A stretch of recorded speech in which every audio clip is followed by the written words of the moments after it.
Olá pessoal, meu nome é Eduardo, seja bem-vindo ao canal. Estamos analisando o livro A Vida Intelectual de Adair Setlanges. Esse livro que te direciona sobre como ter uma vida direcionada aos estudos. Agora estamos analisando o capítulo 2, que tem como título As Virtudes de um Intelectual Cristão, onde aqui Setlanges vai fornecer informações sobre a vida intelectual especificamente para a pessoa que é considerada cristã. Daí nisso ele divide em 4 tópicos. O primeiro, as virtudes comuns. O segundo, a virtude própria do intelectual. Terceiro, o espírito da oração. E 4, a disciplina do corpo. Inicialmente, então, no primeiro tópico, as virtudes comuns, o Setlanges fala sobre a importância das virtudes, né, que nosso intelecto ele está direcionado basicamente e ele é manipulado basicamente por nossos meios, né, próprios, né. A inteligência ela é manipulada e com isso vai se gerar os seus efeitos. Os efeitos são bons ou ruins de acordo com a virtude que está sendo exercida. Então é preciso haver aí uma conexão, uma qualidade, basicamente, entre o vínculo moral com a inteligência. Uma inteligência sem uma moral, ela não trará benefícios. Né? Então sempre há essa necessidade aí do vínculo. Né? Então se o caráter ele perece, né? Se a pessoa não atua com a busca da verdade, não atua com virtude e tudo mais, isso pode acabar acarretando aí um erro no final do procedimento. Daí aqui tem a frase, né? Um pequeno erro inicial chega grande ao final. Então, basicamente, se você não está em uma boa sintonia em relação às virtudes, é possível que você não irá conseguir alcançar a verdade, ou a verdade será desvirtuada e precisará de haver outros estudos para que seja melhor elucidado. Né? E basicamente aqui ele coloca que a vida é considerada como uma unidade. Né? A vida não é passível de ser fragmentada em várias partes, onde poderíamos se trabalhar direcionados em cada etapa. Né? A vida ela é uma unidade e nisso ela é proporcionada, segundo Setlanges, pelo amor. Né? Esse amor é, na verdade, o começo de tudo em nós. Cada ação nossa é direcionada pelo amor propriamente e que isso vai gerar a unidade aí, né? Então, e esse amor, né, é o ponto de partida justamente do conhecimento e da prática. Né? Tudo aquilo que nós gostamos e nos direcionamos é basicamente fonte aí desse amor direcionado. Né? Então a verdade ela vai chegar, segundo Setlanges, para quem ama a verdade. Se você gosta e quer conhecer a verdade realmente, esse amor, essa dedicação, esse vínculo será alcançado, né, através desse amor aí. Né? Então o amor ocorre justamente quando há virtude. Se você preservar a virtude, você vai preservar o amor, propriamente como uma geração aí da própria virtude, e com isso você vai poder alcançar a verdade. Né? Há relações aí propriamente entre a verdade, o vínculo ao amor e vínculo a atingir a própria verdade mesmo através das pesquisas, né? Então a verdade chega a quem ama propriamente. E nessas partes tão filosóficas, né, o Setlanges cita São Tomás de Aquino e utiliza aqui, né, das suas proezas filosóficas para demonstrar que é necessário e é importante preservar as virtudes, especialmente as virtudes mais comuns, para que você possa ter uma vida intelectual. Né? E nisso ele coloca, né, o bem, a busca do bem, e o bem está relacionado com a própria verdade. Né? Sem um bem propriamente, não haveria a verdade. Sem a verdade não haveria o bem, né? Estão bem relacionados, né?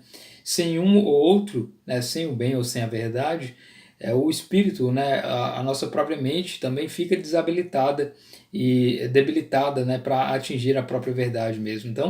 Então o bem ele fomenta e guia para o saber. Né? Na medida que você procura coisas boas e faz coisas boas, você naturalmente vai atingir uma sabedoria e atingir a verdade. Né? Então, praticando e estudando a verdade, você vai conseguir chegar através da própria verdade, porque está sendo direcionado aí o próprio bem, né? Se você atinge a verdade, tem ela como uma base, ela sendo verdadeira, considerada, né, e meritória dessa forma, ela vai te proporcionar atingir outras verdades que foram ignoradas. Então, para as Setilandes, as verdades estão interligadas. Então, basta correr o caminho correto, seguindo com virtudes, que você poderá alcançar outras verdades aí, através aí do seu estudo, do seu empenho propriamente, né? Então, a virtude, ela é basicamente a saúde da alma, né? A alma, que é o nosso centro, né, de ações, de vida e tudo mais, ele então basicamente direcionado aí, direciona a virtude também. Então, a virtude é a saúde da alma. Uma vez que estando com virtude, você tem aí a alma saudável, pode-se dizer, né? Um exemplo aí que ele coloca é quando você vai a um exame médico. O médico, ao avaliar o paciente, ele questiona sobre as virtudes, né, daquele paciente. Se ele comeu muito, se ele faz algo em excesso, por exemplo, se ele bebe muito, ou se ele atua de determinada forma que possa prejudicar a saúde. O que é questionado são as virtudes em relação a aquilo que ele está sendo pesquisado. Da mesma forma, a alma. Se você está com as virtudes, deve-se ser perguntado quais são as virtudes que estão sendo violadas, para que você possa se reorganizar aí e melhorar nesse aspecto, né? Então, segundo ele coloca aqui uma frase de Platão, né? Nós pensamos com toda a nossa alma. Então, a alma estando cultivada, estando boa através das virtudes, gerará pensamentos bons e verdadeiros, né? Então ele coloca aqui também, né? Se a alma está viciada, ou seja, se a alma está doente, fica difícil pensar adequadamente e os pensamentos não são tão proveitosos. E aqui a frase que ele coloca do Santo Tomás de Aquino, né? O exercício das virtudes morais, virtudes pelas quais são refreadas as paixões, importa sobremaneira a aquisição da ciência. Então as virtudes morais são aquelas que vão te frear as paixões, os excessos das suas vontades propriamente, e nisso ela importa aí basicamente a aquisição da ciência, uma vez que você sabe se coordenar, sabe se direcionar e sabe controlar suas paixões, é bem provável que você vai ter aí a possibilidade de alcançar a verdade com mais clareza, né, e tudo mais. Então o esforço da ciência, ele depende da atenção. E se você não tem atenção, é bem provável que seu estudo não estará em bons caminhos, né? E também é necessário um bom julgamento.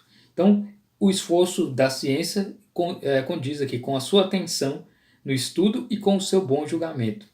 Ocorre que as paixões e vícios, elas despertam, elas basicamente elas atraem e acabam tirando o foco da atenção, né? Elas prejudicam a atenção e prejudicam o julgamento. Então toda paixão e vício que foi em excesso vai atrapalhar aí a sua atenção e o seu julgamento. Então a ciência depende né, basicamente de nossas tendências passionais e morais. À medida que nós atuamos em determinada ciência, nós devemos observar as nossas paixões e as nossas questões morais, se elas estão em um caminho reto, para possibilitar aí uma melhor correção, especialmente em relação à atenção e ao julgamento. Não estando bom as suas virtudes, né, não estando bem direcionadas, também sua atenção e seu julgamento estará prejudicado, e com isso o seu próprio pensamento também. E aqui ele coloca uma frase, né? A pureza do pensamento exige a pureza da alma. Então está conectado virtude, a sua própria alma, né? A saúde da alma, né? Que é a virtude, né? E conectado com o seu pensamento. Estando puro aí a sua alma, também estará puro os seus pensamentos, né? E nisso ele coloca quais são os inimigos do saber. Os inimigos do saber são a desinteligência, né, a ininteligência, que é chamada estupidez, a preguiça, a sensualidade, né, na medida que é a busca pelo prazer em excesso, né, do corporal, o orgulho, a inveja e a irritação. Então, se você tem preguiça, se você se sente muito orgulhoso, tem inveja, irritação, tudo isso pode atrapalhar a sua vida intelectual, a sua vida de estudo. E nisso ele coloca que a metafísica ensina que a verdade e o bem são idênticos, né? Não propriamente em seu início, mas nas suas finalidades, nos seus graus mais altos, né? O bem moral, ele é basicamente, ele é desejável, ele é medido pela razão e ele é desejável, né? Proposto uma vontade como um fim. Então, o bem moral, ele sempre se direciona a um fim, né? A um projeto, a algo a se realizar. E o fim é propriamente o bem. E o bem, nesse aspecto como fim, ele será considerado como algo verdadeiro. Nisso ele é a mesma coisa que é algo verdadeiro. Então, aquilo que é bom é verdadeiro na própria essência do final, né, propriamente. Então, para se chegar à verdade, deve-se se observar a participação universal e não individual. Deve-se ignorar aí, portanto, as paixões, os vícios, para se buscar algo que é considerado universal, que vai ser válido para todas as pessoas e não algo casual e individual. Então deve-se entender aí o universal como algo bom e verdadeiro ao mesmo tempo. E aqui ele coloca uma outra fase, né? O gênio da verdade tende por si mesmo a ir ao encontro do bem. Então, a verdade está relacionada ao bem, né? Toda essa parte aqui do Sete Lances é para dizer que o bem está relacionado à verdade e a verdade está relacionada ao bem, né? E aqui tem outras frases, como ele coloca, né? Bem-aventurados os corações puros, porque eles verão a Deus, né? A frase de Jesus. Na medida que você mantém o seu coração puro, preserva suas virtudes, basicamente você vai atingir a verdade. A verdade é Deus, propriamente, na concepção de Sestilanges, né? Então, e outra frase também que é colocada aqui de Santo Tomás de Aquino, né? Abraça a pureza de consciência, não cesses de imitar o comportamento dos santos e dos homens de bem. Então, a pureza de consciência, a busca pela verdade tem essa necessidade aí. E existe aqui as grandes intuições pessoais das quais provém, né? De, por exemplo, aperfeiçoamento moral, você busca sempre melhorar sua vida moral, o desapego de si, né, não se vincular muito às coisas, desapego das banalidades habituais, além disso, a humildade, a simplicidade, a disciplina dos sentidos, a disciplina da imaginação, a entrega na busca dos grandes finais. Tudo isso são grandes intuições pessoais, né, que podem ser observadas aí. Né? E existe uma frase também bonita aqui do Sestilanges, né? Os grandes pensamentos vêm do coração. Então, conforme o seu coração, né, no sentido aqui de personalidade, de atuação, se o seu coração estiver bom, também o pensamento estará bom, basicamente. Então, é por isso é necessário cumprir aí essas diretrizes do Sestilanges de cultivar as virtudes comuns, né, para que possa ser aperfeiçoada aí, né? Humildade, simplicidade, disciplina, etc. Temos a segunda parte que diz que, com o título, né, a virtude própria ao intelectual. A virtude ela é necessária ao estudo, como eu já mencionei, né? Quanto mais reto é a sua moral, melhor será o seu estudo. E nisso ele coloca um pouco sobre as ideias do Santo Tomás de Aquino, no qual aí a ideia de estudiosidade. Santo Tomás considerava a estudiosidade como sendo uma categoria da temperança moderadora, né? Na medida que a estudiosidade é considerada aí uma virtude própria do homem de estudo, né? Que tem temperança e que atua de forma moderada na sua própria vida. A estudiosidade, então, é o direcionamento moderado em vida, basicamente ao estudo, né? Então, nisso, para aquele que vai atuar como um cristão, um intelectual propriamente cristão, né, ele deve evitar os excessos da estudiosidade. São dois esses excessos, a negligência e a curiosidade. A negligência, não preciso dizer muito, né, propriamente deixar de fazer as coisas que devem ser feitas ou ignorar aquilo que é essencial. E existe ainda o outro excesso, que é basicamente a curiosidade. Aqui o Sestilanges se detém mais. A curiosidade ela leva ao diletantismo, que é a busca pelos prazeres momentâneos, no sentido de que a curiosidade te tira do foco central do estudo e parte para algo mais pessoal do que algo propriamente universal, que é a ideia aqui que o Sextilândia apresenta, né? Então, deixar os estudos que têm a sua obrigação de ser feitos e procurar aqueles que não são tão direcionados assim, que preenchem basicamente seus desejos, e isso será considerado como algo diletante. Então, quem procura também algo além do que pode buscar, né, além das suas próprias forças, também está incorrendo nesse excesso da curiosidade. Né? Se você quer estudar, por exemplo, um livro de Platão ou Aristóteles, né, sem ter um conhecimento prévio, sem ter buscado algumas bases anteriores, é interessante aí que você faça um estudo prévio, tenha uma preparação.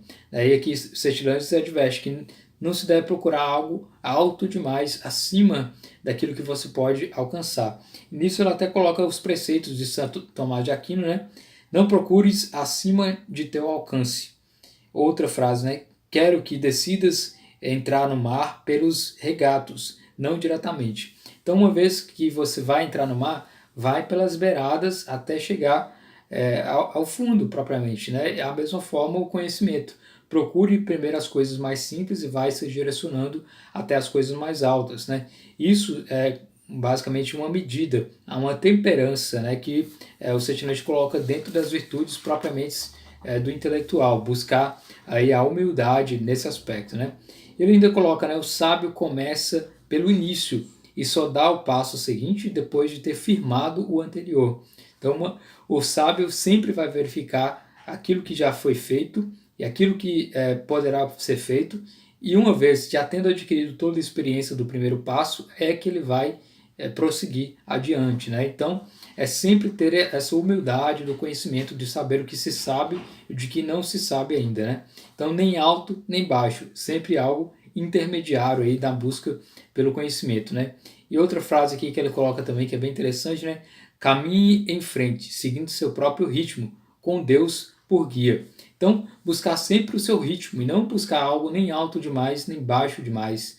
Algo que seja muito simples a ponto de não te edificar, mas também alto demais que a ponto de você se prejudicar. Tem que ser algo intermediário, né? E outra coisa em relação a São Tomás de Aquino, ele diz que, São Tomás de Aquino diz que não se deve se reter demais no estudo e esquecer as orações, esquecer de meditar sobre as coisas de Deus. Isso já parte para o próximo tópico, né, que trata sobre o espírito de oração. Mas para Sextilândia é um abuso e um engano estudar sem ter preces, sem ter recolhimento, sem ler a Bíblia, sem ler a vida dos santos e basicamente os grandes pensadores. Né? Para Sextilândia deve-se ter esse contato religioso para propagar aí melhor suas próprias ideias e para cultivar as suas virtudes. Né? Deve-se, portanto, aí manter esse vínculo do estudo e da vida religiosa, basicamente. Né? Para Sextilândia, a vida religiosa e a vida de estudos estão interligadas. Né? Tudo se eleva ao divino, segundo ele, né? E tudo dele depende, né? Porque tudo dele provém. Né? Então, a fonte para seu intelecto, segundo Sextilândia, é a própria divindade, é o próprio Deus que vai te gerar tudo. Então, você tem que estar alinhado religiosamente aí. Nisso vem a terceira parte do capítulo 2, né, que trata com o título O Espírito de Oração. Nessa parte, o Sextilândia diz sobre a importância de se manter a oração como uma forma de estudo, né, anterior, basicamente, uma forma de proteção até para os seus estudos. Né. Ele coloca, né, o Santo Tomás diz, né, não abandones jamais a oração. E ainda cita outra frase, né, de Von Helmont: todo estudo é o estudo da eternidade. Uma vez que você estuda a eternidade, que é algo relacionado propriamente a Deus, né, que é eterno, então você vai buscar aí Deus nos estudos, tendo esse direcionamento. Lembrando aqui que o capítulo é justamente as virtudes de um intelectual cristão, e é por isso que Sextilândia dá essa abordagem direcionada às orações. Né? A verdade vem em si mesma, ela é una. E a verdade, segundo Setilanges, é Deus propriamente. Então você tem que ter as orações, porque Deus é a verdade maior, pode-se dizer assim, né? Cada verdade que o ser humano encontra, ela é basicamente um reflexo. Ela não é a verdade plena propriamente. Ela é reflexo de uma luz. E essa luz é que seria Deus considerado como a verdade. Então você tem que estar conectado religiosamente aí com Deus nesse aspecto, né? Então ele coloca aqui também, né, temos de optar por trabalhar sob a proteção das leis maiores e sobre a lei suprema. Né? Então, sempre trabalhando, observando as leis da eternidade, as leis que são direcionadas e fontes voltadas aí para Deus. Né? Tudo que instrui, ele acaba conduzindo a Deus por um caminho coberto, de certa forma. Né? Toda verdade ela vai direcionar a Deus, que seria considerada a fonte de todas as verdades, né? Então ele coloca, né, que toda verdade autêntica ela é eterna e essa eternidade orienta para a fonte que é Deus. Santo Tomás, ele sempre quando ele estudava, ele fazia suas próprias orações. Tem até uma oração própria do Santo Tomás de Aquino que ele fazia antes dos estudos, né? E aqui o Setilanges recomenda sempre fazer orações e meditar antes de iniciar seus estudos, né? Partimos agora para a quarta parte, que trata sobre a disciplina do corpo. Uma vez que você já cuidou das suas virtudes comuns, cuidou das suas virtudes propriamente intelectuais, a moderação nos estudos, e agora cuidou também do seu espírito com orações, chega a fase também de cuidar do seu próprio corpo, a disciplina do corpo, né? A boa complexão do corpo responde à nobreza da alma. Então, uma vez que você tenha cultivado as virtudes e cultivado a sua saúde da alma, né, que é uma pode ser considerado aí os sintomas da virtude, né? Basicamente agora você tem que cuidar também do corpo. O corpo também está relacionado com a prática de virtudes, né? Então os espíritos eles não se comunicam senão pelo corpo. O corpo, segundo Sestilanges, é um instrumento da alma. A alma utiliza o corpo para fazer aí a busca da verdade, seus estudos e tudo mais, e viver propriamente. Né? O corpo é um instrumento para a alma, né? E por isso é que você tem que cuidar desse corpo para que a alma também esteja bem direcionada também, né? E não haja aí algo que interfira nos seus estudos e acabe atrapalhando os seus estudos, né? Nisso ele coloca que a ideia de Santo Tomás, né, que a mudança da ignorância à ciência, ela deve ser atribuída ao corpo. Olha a importância, né? A mudança, né, de ciência, de ignorância para a ciência é atribuída ao corpo. E só por acaso à parte intelectual. Então, para Santo Tomás de Aquino, em grande parte, é um esforço físico a busca do conhecimento, a busca de sair da ignorância e partir para a ciência. E, por um acaso, um pouco do intelecto. Né? Tudo que é considerado intelectual, basicamente tudo basicamente está direcionado a isso. Né? Para o intelectual, tudo deve ser intelectual. Né? Até mesmo a disciplina do corpo e tudo mais. Então, é interessante dizer também que a doença ela muda o caráter e o pensamento do homem, né? E é por isso que é importante sempre se manter saudável.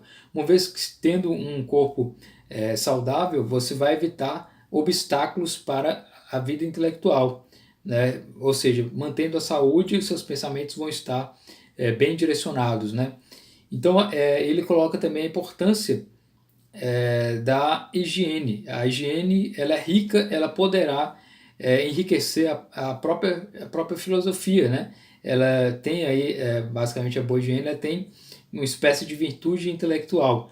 Uma vez que você tem uma boa higiene, isso poderá te proporcionar saúde também, de certa forma, né? E nisso ele coloca boas práticas que devem ser utilizadas, como, por exemplo, a vida ao ar livre, janelas abertas, sessões de respiração profunda, passeios antes e depois do trabalho, sempre ter uma vida mais leve, né? Não ficar sempre fechado no seu quarto estudando, mas também ter um contato com o mundo exterior, respirar, sentir os ares, fazer uma caminhada, se distrair um pouco e sempre tentar manter uma boa saúde, porque a boa saúde irá te direcionar para bons pensamentos, né?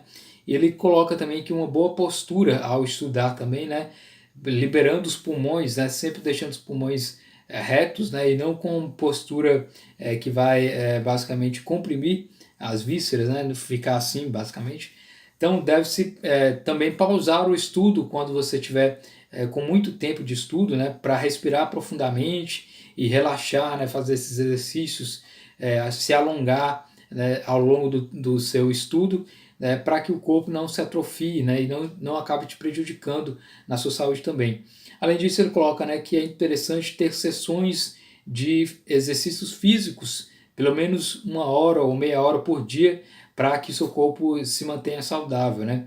Além disso, tirar férias também, uma vez ao ano, pelo menos, tirar um tempo assim para descansar, para que sua mente possa conseguir fluir, não abandonar completamente o estudo, mas segundo o que ele coloca, né, haver uma predominância de repouso, né, durante esse determinado tempo.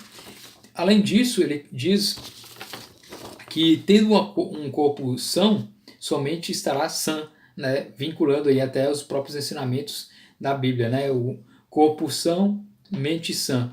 Né? Então deve-se ter cuidado também com a alimentação, sempre comer comidas leves, que não atrapalhe o seu trabalho intelectual. Né? Comida pesada normalmente vai te deixar mais pesado, ou com sono, ou distraído. Né? Então deve-se ter comidas leves para que você possa ter uma atividade intelectual. E além disso, também vigiar o sono, né? Ter uma moderação com o sono, nem dormir demais, que vai te deixar relaxado, até mesmo cansado, nem dormir pouco, que vai acabar também te deixando cansado e acabar atrapalhando a sua atenção ao longo do estudo. Então, tem que haver uma moderação na alimentação e uma moderação no sono, né? Então, globalmente, o cuidado com o corpo, como eu já mencionei, é o instrumento da alma, segundo Sertilanges. Basicamente, todo esse cuidado com o corpo, ele é uma virtude e uma sabedoria, de certa forma, uma forma de agir saudável e, portanto, vai te proporcionar pensamentos e algo proveitoso e tudo mais, né?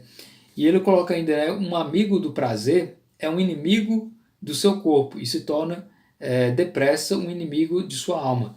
O que ele quis dizer com isso? Se você tem amizade com prazer, ou seja, se seus excessos te deixam tomar conta do seu tempo e da sua vida, provavelmente isso irá te prejudicar e não irá te conduzir à sabedoria. O que é a questão toda é se organizar com a moderação nas suas virtudes, né? Sempre buscar virtudes e se moderar tanto fisicamente quanto espiritualmente também. Sempre verificar quais virtudes você está tendo, quais virtudes você está atuando de forma interessante, quais são as virtudes que você está direcionando para a sua própria vida pessoal e quais são as suas atitudes em relação à oração, se você está tendo orações complementando aí com atividades físicas, né? Então, nesse capítulo, o Sertilanges certifica de que você tem que ser uma pessoa virtuosa, ser uma pessoa de oração e ser uma pessoa que busca ter aí saúde propriamente. Então, esse é o capítulo 2 aí do livro A Vida Intelectual de A.D. Sertilanges. Espero que você tenha gostado desse vídeo. Se inscreva no canal, curta, compartilha. Muito obrigado pela atenção.